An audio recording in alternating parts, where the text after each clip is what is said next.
Rahuri police station गुरुना 75/2024 हा जो गुन्हा आहे हा दिनांक 26 जानेवारी 2024 रोजी घडलेला असून त्याची दाखल तारीख 27 जानेवारी 2024 च्या रात्री 2:39 तो दाखल आहे। सदर गुन्ह्याचा प्राथमिक तपास आम्ही केलेला आहे। त्या गुन्ह्यामध्ये सुरुवातीला 4 आरोपी अटक करण्यात आलेले होते, जे स्थानिक गुन्हे शाखेच्या मदतीने अटक करण्यात आलेली होती आणि 5वा आरोपी कृष्णा उर्फ बबन सुनील मोरे यास अटक करण्यात आलेली होती।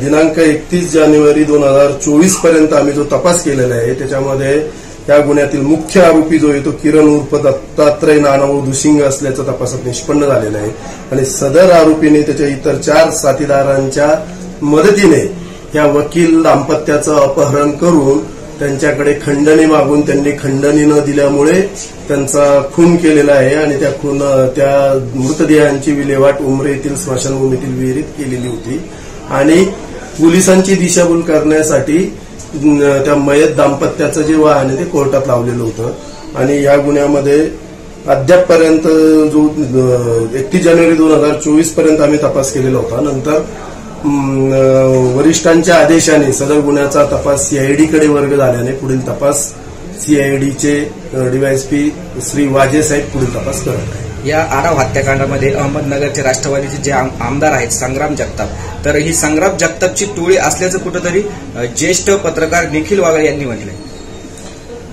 दाखल गुन्ह्याच्या तपासादरम्यान असं कुठेही काही निष्पन्न झालेलं नाहीये। याच्यामध्ये मुख्य आरोपी जो आहे तो किरण उर्फ दत्तात्रय नानाभाऊ दुसिंग असल्याचं तपासात निष्पन्न झालेलं आहे आणि त्याच्यामध्ये त्या आरोपीवर यापूर्वीचे 10-11 गुन्हे आहेत, त्याच्यामध्ये 2-302 चे गुन्हे त्याने केलेले आहेत। तर आणि त्या मुख्य आरोपीने याच्यातील पीडित दाम्पत्य ज्या गावचं रहिवासी मानोरी गावचं त्याच्यातील शुभम संजित महाडिक याच्याशी संधान साधून पीडित दाम्पत्याला पाथर्डी येथे आपल्याला बेलसाठी जायचंय असं भासवून त्यांना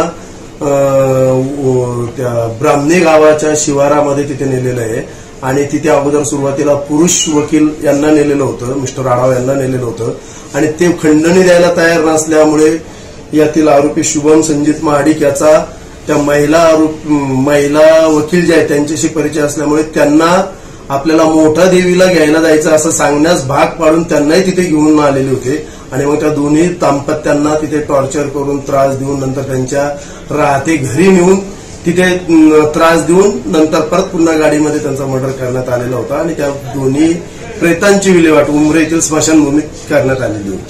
मग ही जी टोळी आहे तिचा संबंध आमदार जगतापांच्या टोळीशी आहे का? नाही, याच्यामध्ये टोळी प्रमुख हा किरण उर्फ दत्तात्रय नानाभाऊ दुसिंग हाच आहे। जोपर्यंत तपास केलेला त्या तपासावर सध्या या केसचा काय स्टेटस आहे? सध्या 31 जानेवारी पासून ह्या गुन्ह्याचा तपास गुन्हे अन्वेषण विभागाचे उपविभागीय पोलीस अधिकारी श्री वाजे साहेब तपास करत आहेत।